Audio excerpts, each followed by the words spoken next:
Eat Bulaga, may bago na namang Dabark ads na ipapakilala soon, sino kaya ito? Sabado ng Eat Bulaga, may malaking pagbabago, ano kaya? Bagong segment dapat abangan. Bigating sponsor binati ng Eat Bulaga. Dabark ads stash, muling ginulat at pinahanga ang lahat.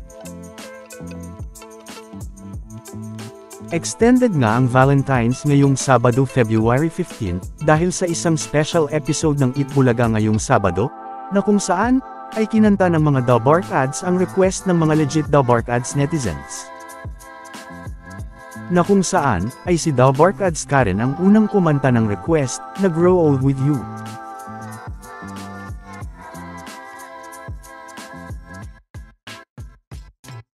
Ang mga singing queens naman, ay kinanta din ang request na You're Still the One.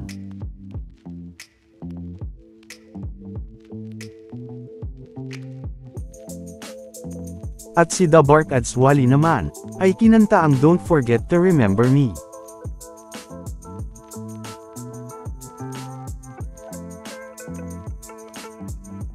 At isang special song naman ang kinanta ng special guest ng Eat Bulaga na Orange and Lemons, na Hanggang Kailan, o mas kilala bilang Umuwi Ka Na Baby.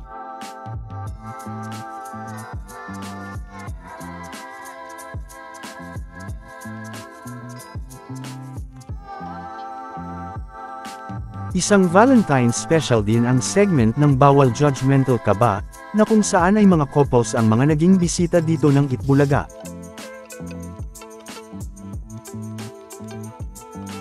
At dahil nga may mga foreigners na mga bisita ang segment na ito ngayong Sabado, ay inanunsyo na rin nga dito ni Alan Kay, ang bago nilang segment na Foreignoid the Fam Invasion, na mapapanood na nga sa Lunes February 17.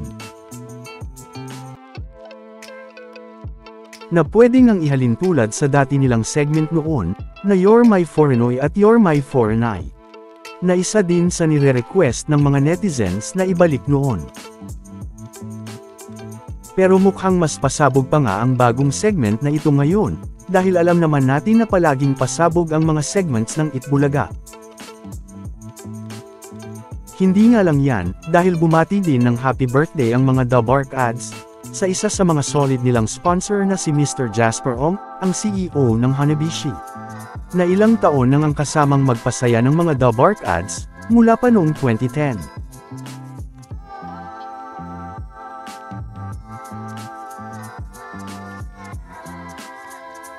Samantala, isa na namang pasabog ang dapat abangan sa EB, dahil may bago na namang Dabark ads na ipapakilala ang Eat Bulaga, pero sino nga kaya ito?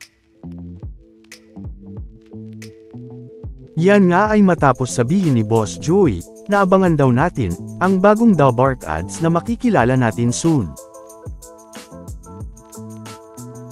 At dahil sa segment nga ito ng Gimme 5 inanunsyo ni Boss Joey, ay tila mukhang may bagong Dabark ads na mapapasama ulit sa AI family.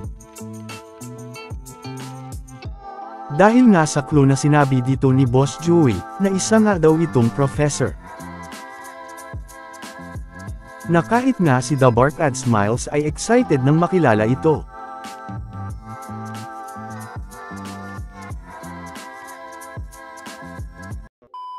Welcome back mga ka-highlights. Bago tayo magpatuloy ay maaaring mag-subscribe at i-click ang notification bell para updated kayo sa mga susunod pang videos, at paki-like na rin ang video, share at mag-comment na rin. Maraming salamat po.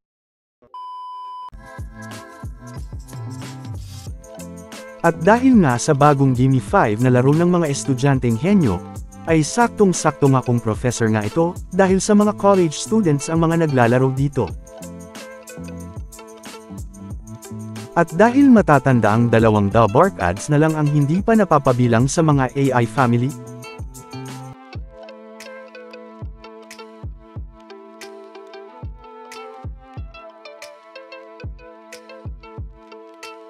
na sina Dabark ads Karen at Dabark ads Ryan, ay mukhang isang bagong karakter na naman ang makakasama natin, sa segment na Gimme 5. At dahil nga dito, ay marami ng mga excited na makita ang bagong AI character sa Gimme 5. At kung bagong Dabark ads na nga ba ang makakasamang AI dito, gaya nga ni The Bark Ads Karen at The Bark Ads Ryan, na mga hindi pa napapasama sa AI family. At dahil hindi pa rin natatapos ang Gimme 5 laro ng mga barangay henyo, ay mukhang tuwing Sabado lang mapapanood ang Gimme 5 laro ng mga estudyanteng henyo. Gaya ng sinabi ni Boss Joey ngayong Sabado, na abangan daw sa susunod na Sabado, ang mga estudyanteng panibagong sasabak sa pagiging henyo. Na ganun din naman ang tingin ng mga netizens, na nag-comment sa kanilang YouTube livestream.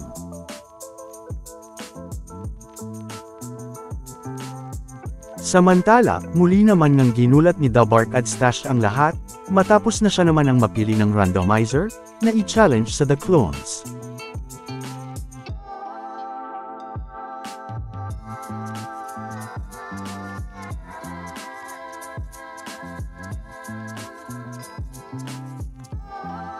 Na kung saan, ay nag-ala Shakira nga dito si Tash.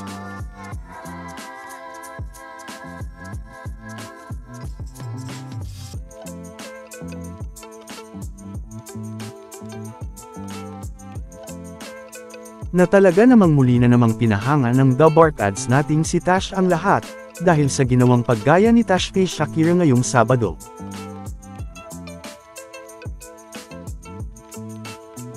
Na mababasa pa nga ang mga naging reaksyon dito ng mga netizens, na talaga namang humanga at natuwa sa performance na ito ni Tash bilang Shakira.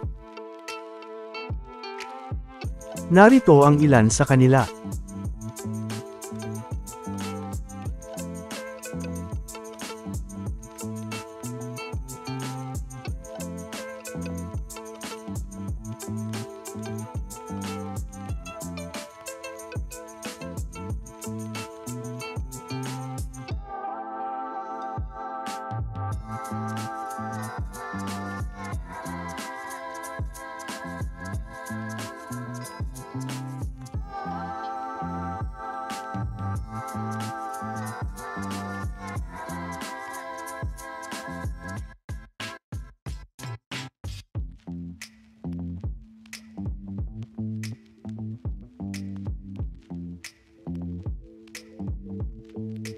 Samantala, ano naman ang mga masasabi nyo patungkol sa mga napag-usapan natin sa video na ito?